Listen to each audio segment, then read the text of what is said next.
pie 2.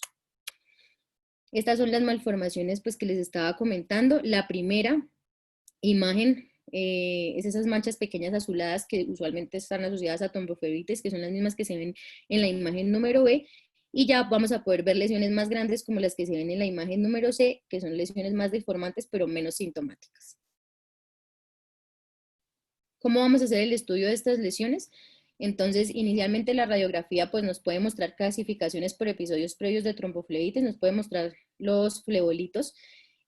Vamos a usar siempre el Doppler y es importante la caracterización del Doppler porque lo que vamos a ver es el flujo de estas lesiones. Si son lesiones de bajo flujo o sin flujo, pues hablan de lesiones venosas. Cuando ya pues estamos hablando de alto flujo es porque son ya lesiones arteriovenosas. Y también podemos ver en el Doppler focos de venas displásicas y pues compresibles. Entonces vamos a tener la clasificación de Puig que nos va a hablar del drenaje venoso de estas malformaciones y que nos habla también de la recurrencia. Va desde el grado 1 que habla de una malformación sin drenaje venoso hasta una grado 4 que va a tener drenaje a red de venas dilatadas, siendo la grado 1 de menor recurrencia y la grado 2 mayor recurrencia. Ahora, en cuanto a la resonancia que va a ser el estándar de referencia, inicialmente pues debemos descartar el compromiso óseo y de otras estructuras dependiendo pues del sitio de la lesión. En T2, que es la primera imagen que vamos a ver, la A, se va a ver hiperintenso en relación pues al músculo. En T1 sin contraste se va a ver isointenso al músculo de la lesión y en T1 con contraste se va a ver hiperintenso en relación al músculo, también igual que en T2. En cuanto a la tomografía, se debe considerar para casos específicos, sobre todo cuando está contraindicada la resonancia, pues porque no nos va a permitir caracterizar de la misma manera la lesión que la resonancia. Es útil para diferenciar el compromiso óseo y pues no requiere de sedación. Y la flebografía percutánea, que usualmente se hace únicamente cuando se va a hacer la escleroterapia. Estas lesiones pueden ser focales, multifocales o difusas, incluyendo incluso toda una extremidad. Como ya hemos dicho, son de bajo flujo y por eso son predisponentes a hacer trombos. La clínica de esto pues va a ser dolor, edema e incluso la palpación de flebolitos y puede llevar a eventos de tromboembolismo pulmonar e hipertensión pulmonar secundaria. En cuanto a otros fenómenos asociados a estas malformaciones vasculares, podemos tener la coagulación intravascular localizada, que se va a ver reflejada en un aumento en el dímero D y que puede progresar a ser una coagulación intravascular diseminada con una hemorragia importante en el paciente y por eso hay que tenerlo en cuenta. Hay algunos síndromes que están asociados a estas malformaciones venosas, como la malformación venosa mucocutánea familiar, que incluye pues una mutación autosómica dominante del dominio similar a la inmunoglobulina. También está la malformación glomovenosa, antes conocida como glomangioma. Son plaquias violáceas que son dolorosas por el mismo fenómeno de la tromboflebitis pues asociada a estas, y el 95% se dan por mutaciones en el gel de la globulina en el cromosoma 1, en el brazo corto del cromosoma 1. Y también está el síndrome que tiene malformaciones cavernosas cerebrales, que van a ser pequeñas venas empaquetadas de paredes delgadas, pues que están asociadas a malformaciones a nivel cerebral.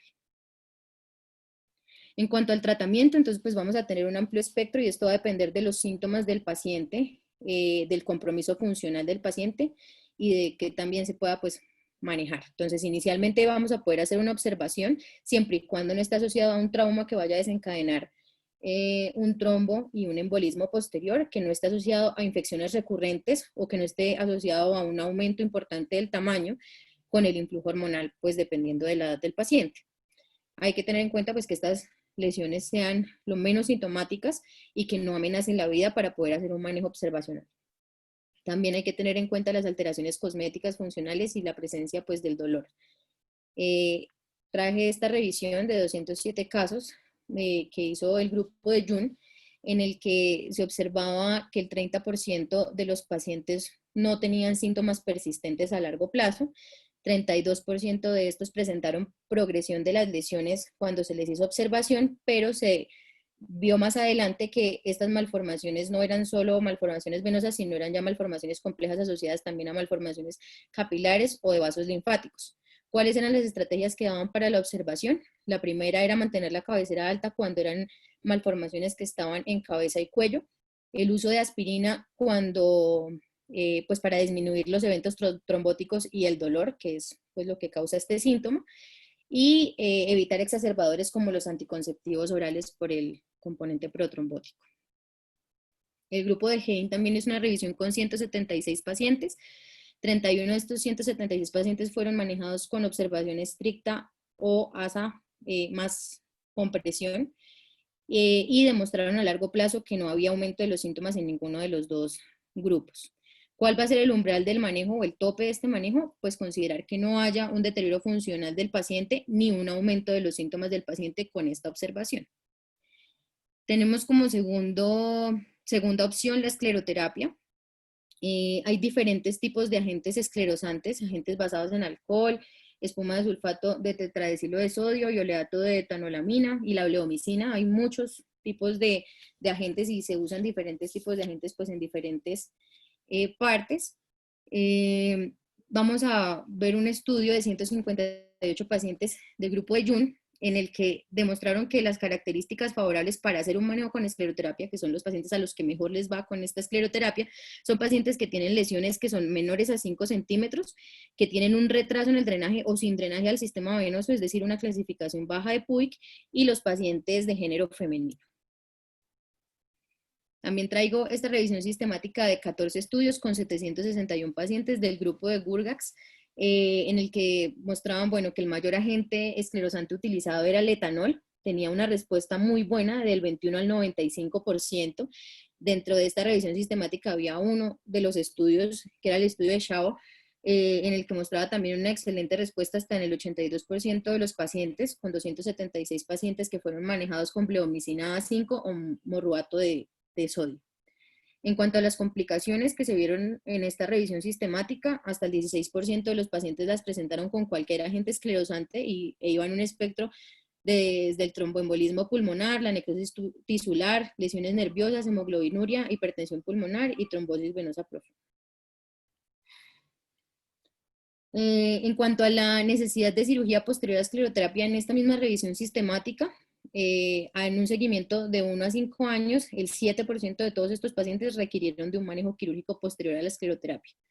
Pues no se ha demostrado la superioridad de ninguna de las modalidades frente a otra, pero está claro que las indicaciones principales del manejo para escleroterapia son pacientes que tengan lesiones en zonas que no sean accesibles al manejo quirúrgico.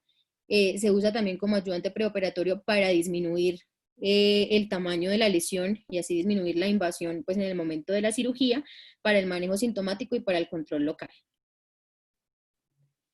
En cuanto a la cirugía, pues tiene una posibilidad de curación total. En el estudio nombrado en la parte de abajo vamos a ver un ensayo clínico con 69 pacientes en el que demostraron que los pacientes que tenían lesiones de menos de 5 centímetros fueron llevados a cirugía sin complicaciones, con una adecuada resección, pues que tenían márgenes bien definidos.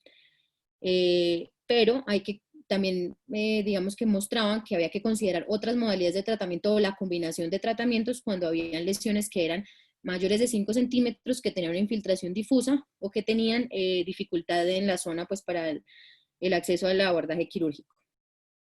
Traje también este estudio del grupo de James, 24 pacientes que fueron manejados con escleroterapia más cirugía versus cirugía únicamente, demostraban que cuando se daba escleroterapia como neoadyuvante, había una disminución en el tiempo operatorio, en la pérdida sanguínea y en el requerimiento de múltiples intervenciones a largo plazo. También está este estudio del grupo de Glade que propone este algoritmo en el que vamos a tener como primera instancia el láser para lesiones que son superficiales de la piel o de la mucosa. Ya cuando son lesiones más extensas, vamos a tener la cirugía cuando no hay respuesta pues, a este manejo con láser, lesiones que son primarias, que son pequeñas, y la escleroterapia que se puede usar en solitario o previo a la cirugía pues, para disminuir el tamaño de la lesión, como ya lo dijimos previamente. Es muy importante valorar en conjunto todos los tejidos adyacentes pues, a la lesión, porque esto va a dificultar la resección total de la lesión y pues va a predisponer a la recurrencia de las lesiones. Y bueno, considerar igual una resección parcial, que no es lo ideal, pero considerarla cuando hay una hemorragia importante o cuando esa resección va a aumentar la morbilidad del paciente por una lesión asociada. El láser, el principal láser descrito es el Nd:YAG, que tiene una longitud de onda de 1064 nanómetros para lesiones vasculares, tiene una afinidad específica para la vasculatura venosa. Usualmente se hace para lesiones en mucosas y lesiones cutáneas superficiales. Tiene un riesgo reducido de necrosis y de lesiones térmicas, y en la cavidad oral se usa con un medio térmico frío. Está este estudio también con 17 pacientes con lesiones laríngeas, en el que el 100% reportaron resolución de los síntomas, y 5 de estos 17 pacientes que tenían apnea del sueño reportaron una resolución de los síntomas posterior al manejo con láser. Las complicaciones van del 2 al 3%, incluyendo necrosis, infección y hemorragia. Y este es como un resumen pues de todo lo dicho previamente, las características de las lesiones y el grado de complicación que podemos tener con cada uno de los manejos previamente propuestos. Ahora vamos a hablar de las malformaciones linfáticas. Entonces, pues, están asociadas a canales linfáticos dilatados. También son malformaciones que se presentan desde el nacimiento, pero que se van a ver de forma tardía, pues por la profundidad. 90% de ellas ya reconocidas a los 2 años de edad. La piel puede presentar una decoloración. Están más asociadas a infecciones y a hemorragias recurrentes en el área afectada, y por tanto cambian de tamaño frecuentemente. Incluyen el 12% de todas las malformaciones vasculares, 70% de ellas localizadas en la cabeza y el cuello. Cuando obtenemos pues la presencia de hemorragia, puede estar asociada también a disfagia y dolor y riesgo de compresión de la vía aérea. Y pues están asociadas a alteraciones en las células endoteliales con fenotipo linfático, con alteraciones en los genes PROX1 y la podoplanina D240. En cuanto a la clasificación de estas malformaciones linfáticas, entonces vamos a tener la clasificación de Serres, que habla de la localización, la grado 1 siendo unilateral infraioidea, la grado 2 unilateral suprayoidea, la grado 3 unilateral infra y suprayoidea, la grado 4 bilateral suprayoidea y la grado 5 bilateral infrayoidea. Y esto nos habla del pronóstico, siendo la grado 1 de mejor pronóstico y la grado 5 de peor pronóstico.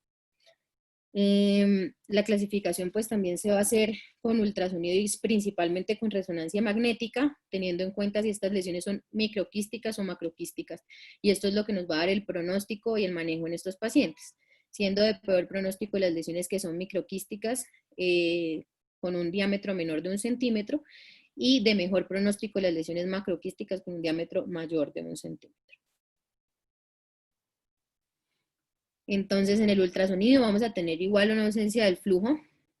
Se puede ver líquido anecoico y hipoecoico asociado a la lesión, y cuando hay hemorragia, pues aumento de la señal en el ultrasonido.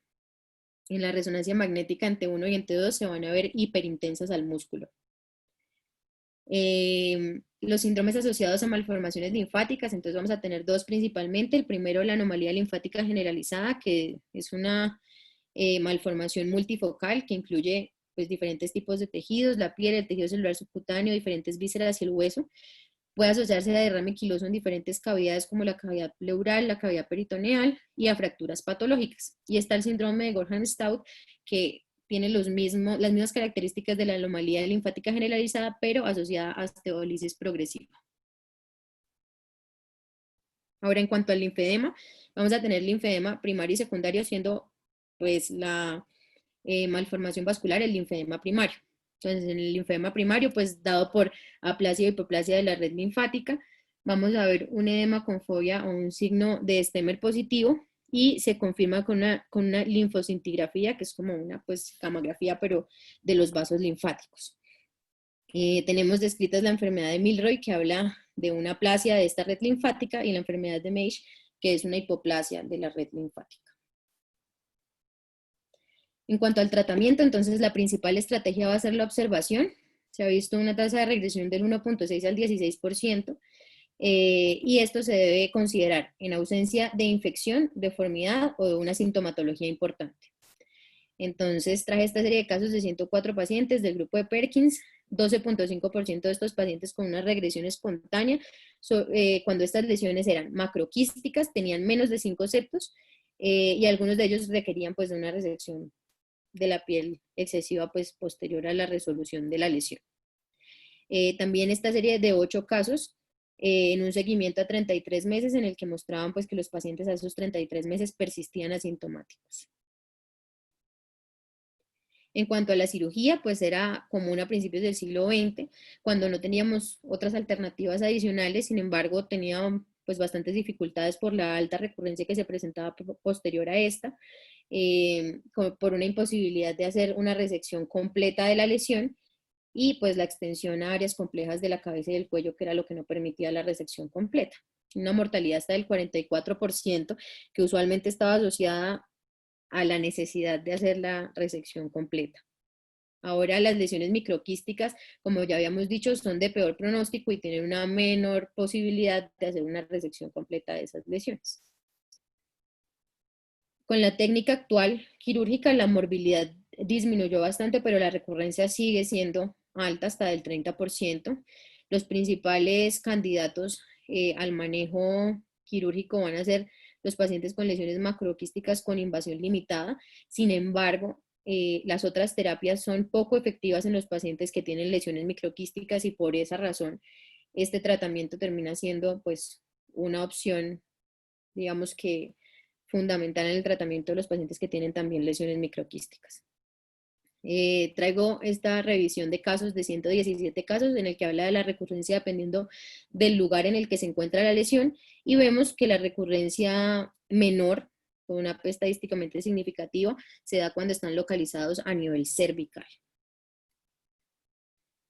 También esta revisión sistemática de 29 artículos de pacientes llevados a manejo quirúrgico, mostrando una persistencia hasta del 85% en las lesiones cuando no se lograba una resección completa de la lesión, una recurrencia hasta del 3.4% en pacientes con resección total, pero solo logrando una resección total en menos del 1% de los pacientes. Se daban complicaciones hasta en el 35% de los pacientes, y era asociada a lo que ya hemos dicho previamente, la intención de una resección total, incluyendo entre estas complicaciones la lesión del nervio facial hasta un 33%, hemorragia importante en 1.6%, seroma en 9.8% y infección hasta en un 6%. Entonces, pues es muy importante para este tratamiento elegir a los pacientes que sean aptos para el tratamiento, que sean de bajo riesgo, que no incluyan otras estructuras vitales, y pues en caso de que sea así, hacer una resección parcial a pesar de que se va a ver aumentada la tasa de recurrencia. En cuanto a la escleroterapia, es el manejo ideal. Como ya dijimos antes, pues hay diferentes tipos de agentes esclerosantes. En esta revisión sistemática de 123 pacientes vamos a ver una respuesta completa hasta del 32%, una persistencia hasta del 64% y complicaciones del 3% con este manejo con escleroterapia. También traigo este estudio del grupo de Acevedo, una revisión sistemática con 289 pacientes, en el que muestra una resección completa o excelente hasta en el 43% de los casos, una respuesta adecuada en el 45%, sin respuesta en el 12% de los casos y con requerimiento de cirugía en el 12% pues, de estos casos. Bueno, el grupo de ECA en el 2002 también hizo una revisión con 30 pacientes en el que daban 4 dosis de este agente esclerosante versus no tratamiento, con un éxito en la reducción del tamaño hasta en el 60%,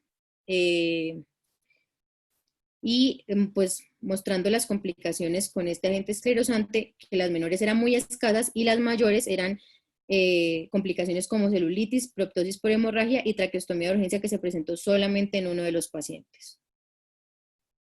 Es importante destacar también que la mayoría de los pacientes que no tienen respuesta, o la totalidad de los pacientes que no tienen respuesta a estos agentes esclerosantes, son pacientes que tienen lesiones microquísticas. También está esta revisión del 2009 del grupo de Smith con 117 pacientes, 68% con respuesta significativa completa, 94% de los pacientes que tenían lesiones macroquísticas con una adecuada respuesta, sin respuesta a los que tienen lesiones microquísticas, una recurrencia a 2.9 años en promedio de un 9% y 2% de regresión espontánea.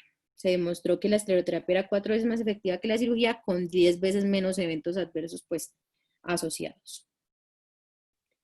En cuanto a la ablación, que se puede hacer con láser, o coablación o ablación con radiofrecuencia, pueden usarse en combinación con otras técnicas o en solitario, teniendo pues una mejor respuesta cuando se hace en combinación. Traigo también pues esta revisión sistemática con 28 pacientes, mostrando una resolución completa en 8 de esos 28 pacientes, una recurrencia parcial en 10 de los pacientes, una recurrencia total en 2 de los pacientes y teniendo efectos adversos como cicatrices y despigmentación. Esos usualmente se indican pacientes que no son candidatos a cirugía. También está la ablación por radiofrecuencia. Este estudio del grupo de Kim, una serie de casos de 26 pacientes con un seguimiento a 47 meses en lesiones intraorales, 50% de los pacientes sin síntomas a estos 47 meses, 31% con lesiones estables y con mejoría, 19 pacientes que requirieron pues, de manejos adicionales aparte de la ablación por radiofrecuencia, indicado solamente para lesiones superficiales, como ya lo habíamos dicho previamente. Este es el resumen de las lesiones y de los tratamientos dependiendo de las características de las lesiones, como lo habíamos expuesto en los anteriores casos. Ahora, las malformaciones arteriovenosas, entonces van a ser malformaciones con paredes gruesas de arterias, venas y capilares, constituyen el 8% de todas las malformaciones vasculares, son de mayor reto porque tienen un alto flujo y pueden evolucionar a fístulas que pueden amenazar la vida. Pueden aparentar manchas en vino de Oporto, como lo dijimos en las malformaciones capilares, y es por eso que inicialmente pues, hay que hacer un estudio acucioso para descartar estas malformaciones. Se puede presentar como una masa en crecimiento progresivo, azul a roja, con dificultad según el tamaño para diferenciar los vasos que están pues, contenidos en la lesión, cuál es el vaso aferente y cuál es el vaso aferente, así como los vasos contenidos como tal en la lesión. Tenemos para la clasificación de las malformaciones arteriovenosas la clasificación de Schoeninger. La grado 1 habla de una malformación clínicamente inactiva. La grado 2 cuando hay un shunt arteriovenoso con presencia de pulsación y soplo. La grado 3 cuando ya es una malformación destructiva que puede presentar ulceraciones, hemorragia y dolor. Y la grado 4 cuando ya la malformación se descompensa y puede ocasionar insuficiencia cardíaca y pues comprometer la vida.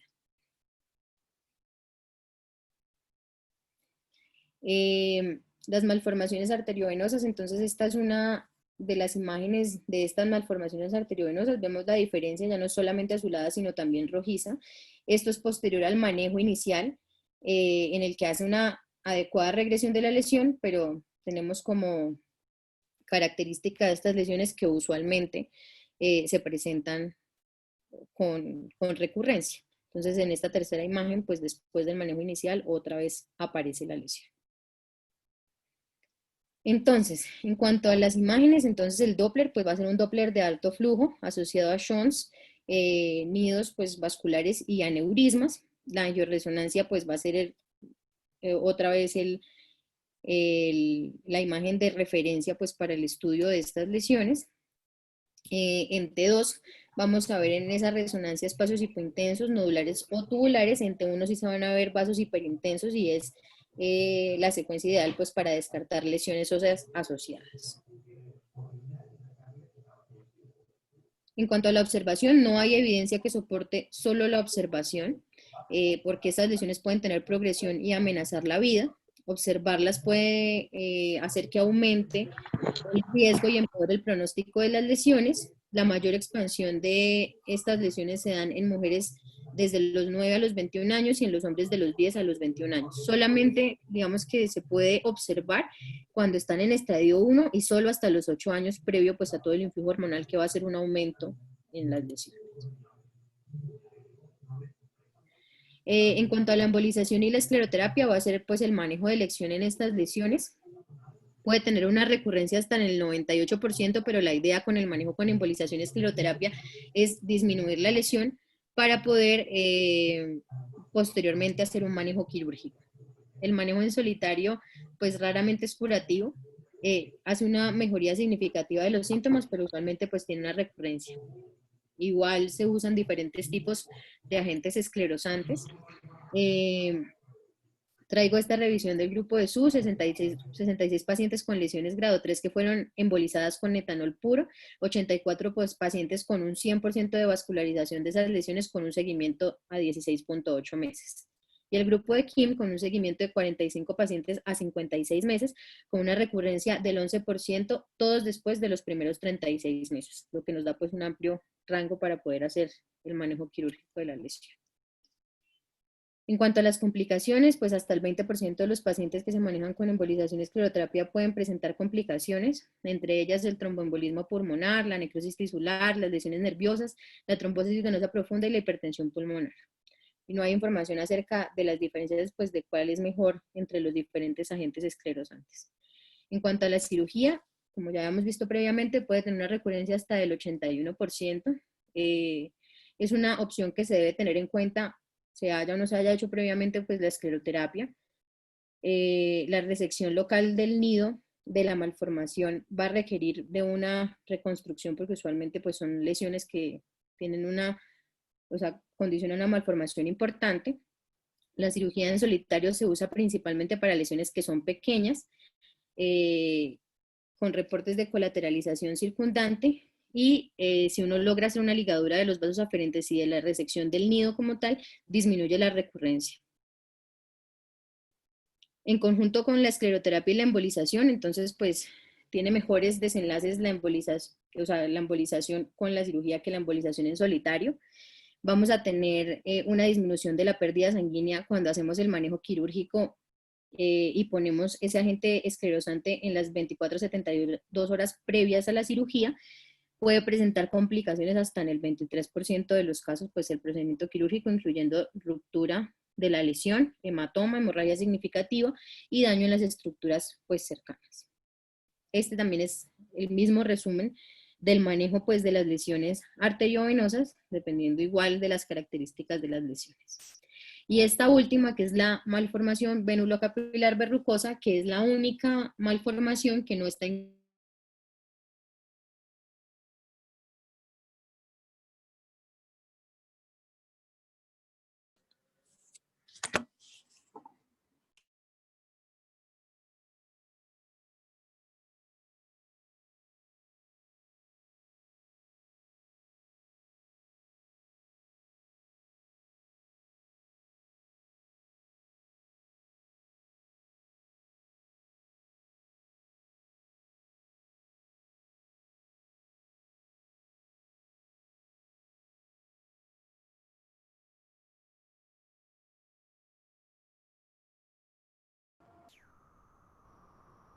No se le está oyendo.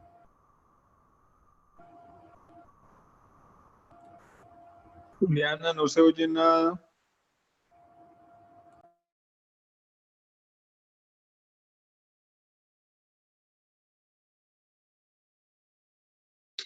Parece que está teniendo Juliana problemas con el internet porque se ve caído. Un momentico, ya lo solucionó.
Bueno, creo que Juliana está teniendo problemas técnicos complejos allá en el sitio de generación de la charla. Esta charla pues la habíamos decidido presentar con motivo de un caso que tuvimos de una paciente con una anomalía vascular tipo linfática, macroquística. Nosotros pues decidimos hacerle escleroterapia en un comienzo. Es posible que ahorita que se vuelva a conectar Juliana, pues podamos mostrar las imágenes. Eh, pero la mamá tenía un problema que es importante hacer notar aquí en pues, en este contexto, y es pues que era de un lugar apartado. Se le ofreció escleroterapia, tenía que venir a las sesiones en ocasiones repetidas, y finalmente ella decide operar a la niña, ¿ya? A pesar de ser una malformación linfática tipo macroquística. Entonces, pues habíamos querido hacer esta revisión y presentar ese caso para poder, pues, discutir, pues, el manejo de esta paciente. Digamos, dentro de todas las anomalías vasculares, pues nosotros como cirujanos pediátricos con frecuencia nos enfrentamos sobre todo a estas, a las anomalías tipo malformación linfática macroquística, y pues digamos que, que nuestro manejo aquí en la Clínica Infantil de Colsubsidio es tratar de hacerles en lo posible escleroterapia. No sé si alguien aquí dentro del panel que tenemos hoy ha podido usar la escleroterapia y qué materiales han usado para esclerosar. Nosotros aquí en algún momento usamos glomicina y después usamos tetraciclina. Eh, no sé si alguien quisiera opinar al respecto mientras volvemos a tener comunicación con Julián para poder mostrar el caso.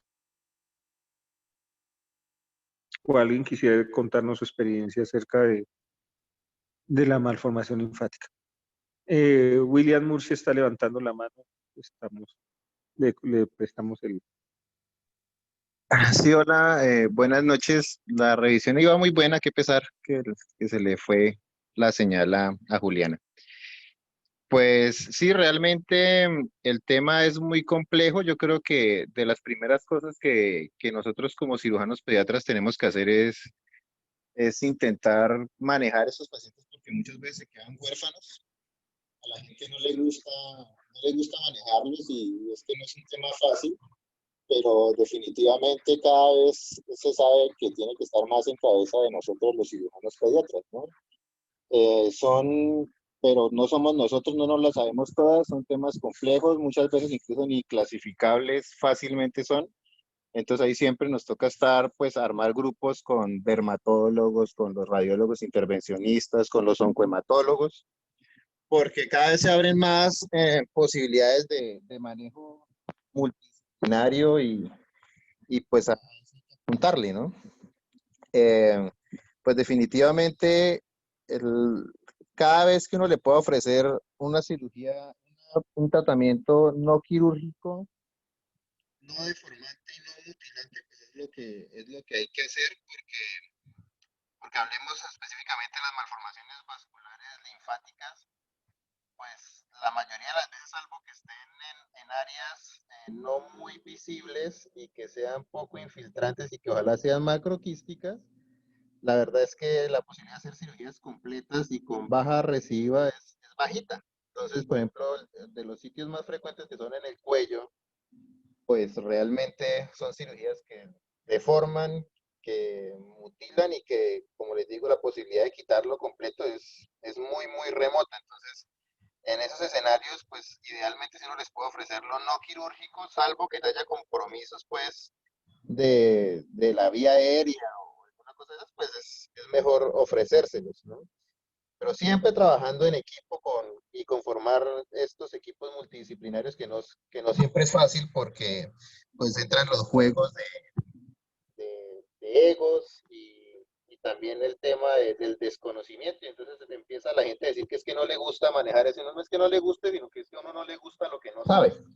Y eso es lo que pasa. Entonces, sí, esto toca estudiarlo, toca leerlo y toca preguntarle a muchas personas y esto no es de que se sale del problema en una cirugía porque van a necesitar seguramente varias cirugías y varias modalidades de intervención o quirúrgica, de intervencionismo y no quirúrgica. Entonces, al respecto, quizás Juliana no alcanzó a hablar mucho, pero quisiera nombrar que el nuevo, digamos, la nueva esperanza terapéutica en los últimos años, pues es el sirolimus, que pues tiene mucha ya evidencia respecto a su respuesta en todas las malformaciones que tengan, sobre todo algún componente linfático, y que realmente uno sí ve la respuesta a este tratamiento y que no lo tiene que dejar uno de mano, fuera de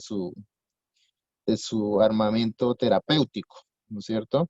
Y bueno, y en cuanto a la escleroterapia, que es lo otro que tenemos que hacer, pues definitivamente nosotros aquí en Colombia estamos un poquito limitados porque no conseguimos el OK4, el OK, no conseguimos tampoco la doxiciclina, pues en forma inyectable, entonces nos toca, pues se nos queda, digamos, limitado a la bleomicina y al alcohol, que tiene algunos problemas, y a otros que ya casi no son eficientes, digamos, la dextrosa no es tan, no tiene tanta eficiencia, pero respecto a la bleomicina, pues también hay que dar como una parte de alivio, porque en algún momento nosotros le teníamos miedo a la fibrosis pulmonar de la bleomicina, pero realmente ya también hay varios artículos que ya hablan de que una dosis tope de 0,4 unidades por kilo es una dosis completamente segura y la posibilidad de que se presente fibrosis pulmonar es realmente casi inexistente con estas dosis. Entonces, se usa, tiene la ventaja de que sirve tanto para las macroquísticas como en las microquísticas, y en las microquísticas, pues la ventaja es que tiene esto que ellos llaman diseminación transendotelial, y es decir, que no necesariamente tiene uno que inyectar en 1000 lóculos, sino que con que uno inyecte en una zona, pues se va a terminar diseminando a gran parte de la malformación. Eh, Muchas gracias por la charla y pues quedo atento. Gracias. Muchísimas gracias, William. Usted ha tocado varios puntos importantes que pudiéramos discutir al final de la charla. Ya Julián ha vuelto ya con su charla, pero tal vez quisiera resaltar de inmediato uno, y es la necesidad de equipos multidisciplinarios para manejar estos pacientes. Estos pacientes no son propiedad de un cirujano gregario, por decirlo de alguna manera. Estos pacientes se deben manejar en conjunto con radiología, se deben manejar en conjunto.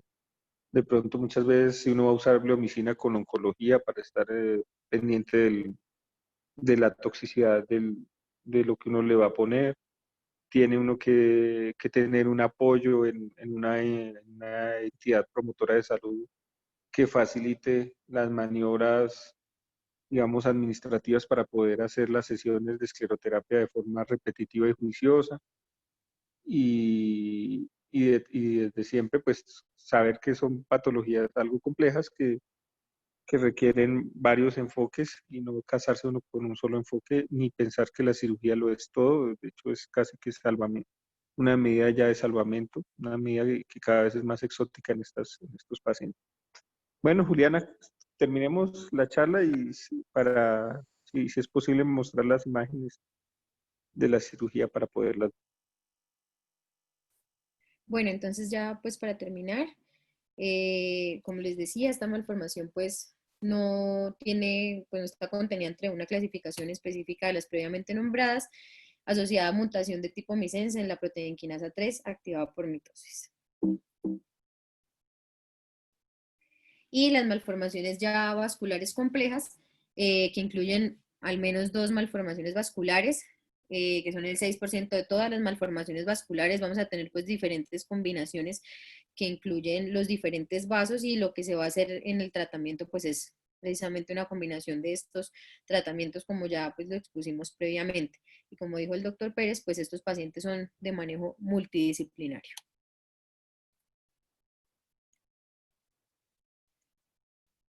Esta es la bibliografía de la charla y ya les pongo las imágenes de la cirugía.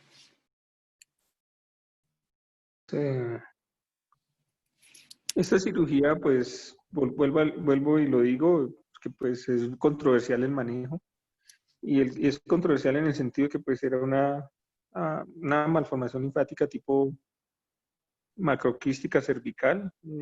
Insistimos de muchas maneras que a la familia pues que lo mejor era la esclerosis, sin embargo pues ellos por su situación económica y por lo difícil que estaba haciendo las autorizaciones decidieron ser llevados a cirugía. Entonces pues es cada vez menos frecuente mirar imágenes de este tipo de cirugías, pues porque como bien lo dijo William, pues uno está en la obligación de ofrecerles de forma reiterativa a estos pacientes una esclerosis por la imagen al final la imagen de cirugía o sea, la imagen posquirúrgica en el sentido estético que queda, pues que es una lesión grande. Como se pueden dar cuenta, pues efectivamente era una anomalía macroquística. Hace mucho no teníamos que operar estas, pues porque pues, pues va muy bien en la solución con una esclerosis. Pero pues esta nos tocó llevar la cirugía. Este es pues el resultado final. Eran dos lesiones macro grandotas, de más o menos 6 centímetros, 7 centímetros, que se extrajeron de la región supraclavicular derecha de una paciente de 2 años. No sé si Diana, que fue la presidenta que nos acompañó, tendrá alguna otra imagen o solo quedó esa. Sí, señor, solamente está esto. No sé si alguna otra, el profe Niño o William quisiera agregar algo más o alguna de las personas que nos acompaña quisiera agregar alguna experiencia con respecto a este tipo de lesiones en su manejo o en su seguimiento o en la escleroterapia, ¿cómo les da ahí? Felicitar a Juliana por la exposición. Hace 20 años, a veces más, el problema que nosotros teníamos era que a todo eso se le decía mangiomas. Y gracias a este grupo que citó, usted ve cómo es de espectacular la clasificación y cómo han arreglado todo, porque antes esa era otra cosa que teníamos. Antes todo era cirugía y poco a poco se ha ido apagando a la escleroterapia y la angioembolización. Eso es lo que más se usa actualmente y la cirugía pues la tiene uno como un recurso que es válido, la conformación de grupos es importante. ¿Qué es lo aburridor de esto? Faltaron unas anomalías sindromáticas, el Cloves, el Klippel-Trenaunay, el Parkes-Weber, bueno, una cantidad de vainas. Y entonces lo que pasa es que a nosotros no nos gustan todos los nombres, y menos meternos, pero más o menos uno lo que tiene que identificar es la lesión que está causando los mayores problemas y hacerle por ese camino, no todo el síndrome. Hay gente que está diciendo que ni siquiera use los nombres de los síndromes. Entonces, por ejemplo, el Klippel-Trenaunay, que usted diga que tiene un componente linfático, que tiene un componente venoso, que tiene un componente capilar, y hasta ahí, y no ponerle el nombre porque se nos olvida, la cabeza de nosotros no nos sirve. Yo no sé, quisiera preguntarle lo de la rapamicina a Juliana, porque es una de las drogas que se está usando ahorita frecuentemente. El doctor William Murcia ya nos dijo que le había ido bien con eso. Sin embargo, tiene problemas, ¿no? De tal manera que no lo puede dar uno para todas. ¿Qué leyó Juliana? ¿Qué oyó? ¿Qué de la rapamicina? Doctor, pues del sirolimus, Sí, realmente, realmente de lo que encontré que la evidencia era muy controvertida, y no habían estudios que soportaran completamente el uso de ella y por eso realmente pues no la incluí en las diapositivas por esa razón, porque aún siento que le falta evidencia pues que la soporte. Eso fue lo que encontré, que era muy controversial la evidencia, pues habían algunos que decían que funcionaba y otros que realmente no tanto, entonces creo que tiene evidencia pues muy controvertida. eso. Entonces, vea cómo va la movida de extraordinaria. Usted dice anomalías vasculares y dice dos grupos, tumores y malformaciones. ¿Sí? Eso está bien cimentado, eso está bien soportado. Ahora usted dice anomalías linfáticas y están los dos grupos ya, tumores linfáticos y malformaciones linfáticas. Por ejemplo, usted citó el síndrome PICA3, citó el Gorham-Stud, citó la linfangiomatosis generalizada. Esos no son malformaciones, se comportan como tumores. Tienen genes que están en la proliferación. Entonces, como que ese giro está tomando el sirolimus, pues dalo para los tumores, pero es que nosotros, hace como, vuelvo y le digo, la nomenclatura ha sido un problema y ahora, ¿usted dónde pone el Gorham-Stud? Si es una vaina, sí, que va creciendo, linfáticos van creciendo, sí, eso es un tumor, como los hemangiomas, por ejemplo, van creciendo, y el hemangioma pues tiene su tiro de evolución, pero el Gorham-Stud se va creciendo y va derritiendo los huesos, los va desapareciendo, y a veces se complican con derrames pleurales, con ascitis, y entonces ahí es donde está cogiendo fuerza el sirolimus, la rapamicina. No para las malformaciones de las que vemos casi todos los días, de malformaciones linfáticas embrionarias, ¿sí? Macroquísticas o microquísticas. Ese es el problema que tenemos ahora con la rapamicina y por eso no encuentra controversias, mucha que sí sirve, que no sirve, pues depende para qué lo va a usar, si lo va a usar para un tumor de linfáticos o si lo va a usar para una malformación de linfáticos. No tengo bien las cosas cimentadas como para seguir hablando cosas, pero para una próxima charla. Le agradezco mucho, Juliana. Sí, señor. Pero el profe Méndez, el profe Chucho ha puesto de presente una cosa que tal vez no se haya hablado, pero que es muy importante, y es que ahí, en todas estas clasificaciones, siempre ha habido como unos síndromes que aún están como en un saco roto que se llaman las malformaciones mixtas complejas vasculares, que, que uno, o sea, que pueden comportarse como tumores, que pueden comportarse, que no tienen un solo componente, que pueden tener un componente predominante o varios, y eso pues ha hecho muy difícil el manejo de estos pacientes en especial, en particular.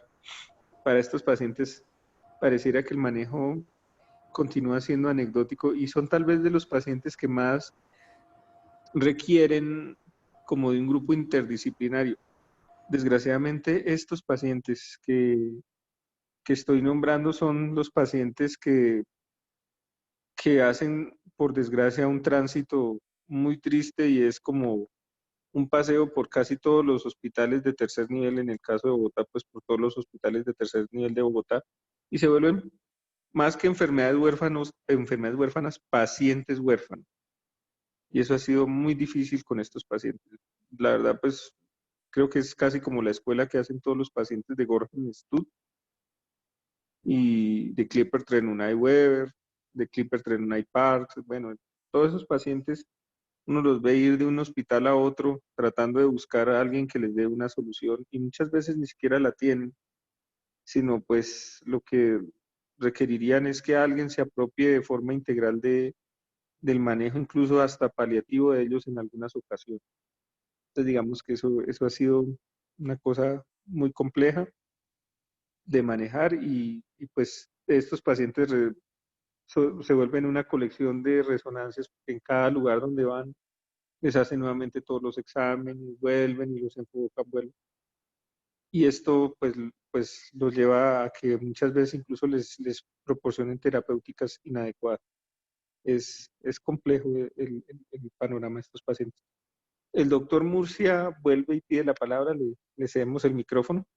William, tienes la palabra. Sí, bueno, pues sí, es que respecto a esas malformaciones que son complejas, como el PK3, como el Gorham Stout, como el FACES, como el CLOES, eh, pues sí, es que son pacientes difíciles, ¿no es cierto? Y que al final, bueno, ya incluso hasta las malformaciones microquísticas que están muy extendidas. Entonces, por ejemplo, hay unas que son cérvico, mediastino, hasta los miembros superiores que agarran el, ¿no es cierto? Que agarran nervios, bueno, en fin, un montón de cosas y que pues definitivamente uno no tiene más que ofrecerles. O sea, uno lo intenta esclerosando, uno lo intenta haciendo resecciones parciales. Por eso les digo que esto no es ni de una cirugía, ni de un solo tratamiento, ni de un solo episodio, sino que estos niños, hay pacientes muy complejos que van a necesitar muchas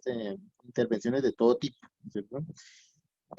Pero es precisamente en estos pacientes, ¿no es cierto?, en los que realmente toca en algún momento pensar en la utilización del sirolimus, ¿sí? Y que cada vez se está utilizando más.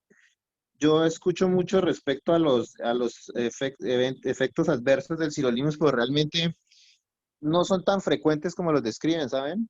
O sea, ni son tan severos. Entonces, lo que uno ve es que estos tratamientos van con sirolimus, no es por 1 ni 2 meses, son por años. Hay que intentar tener niveles, está esclarecido cuáles son los niveles que se deben alcanzar y medir mensualmente. Se les tiene que medir. Lo más frecuente que pasa es que hacen dislipidemias, y lo otro que hacen en frecuencia es que algunos hacen en algún momento aftas orales.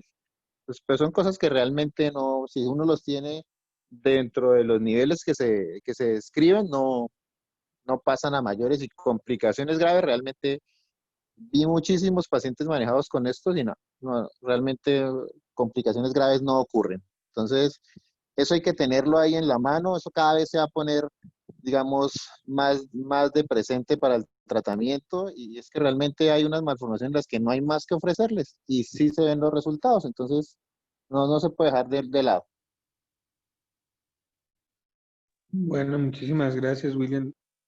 La verdad, pues para nosotros es bastante nuevo. Muy seguramente en el mundo no ha sido un poco más usado, por lo menos en la clínica hasta ahora hemos empezado a considerarlo y pues esperamos tener un apoyo grande de oncohematología para poderlo poner de forma segura y poderle medir niveles y hacerlo de la mejor forma posible. Esperamos poderlo hacer. No sé si alguien más quisiera agregar alguna otra cosa, ¿no? Bueno, muchísimas gracias por acompañarnos el día de hoy. A William, pues que es una persona que como cirujano oncológico formal, pues conoce bastante este tema y nos ha ilustrado bastante. Muchísimas gracias por acompañarnos hoy, William. Al profe Chucho, pues que también nos ha ayudado bastante, que le ha tocado bastantes de estos pacientes que se vuelven pacientes huérfanos. por la falta de conocimiento de lo que tienen. Y a Juliana, la residente de cirugía general, que pues hizo una muy buena charla. Para nosotros es muy grato tenerlos en nuestra cátedra Lorencita Villegas de Santos el día de hoy, que ya es un poquito más tarde, y esperamos la charla haya sido de su agrado. Esta charla la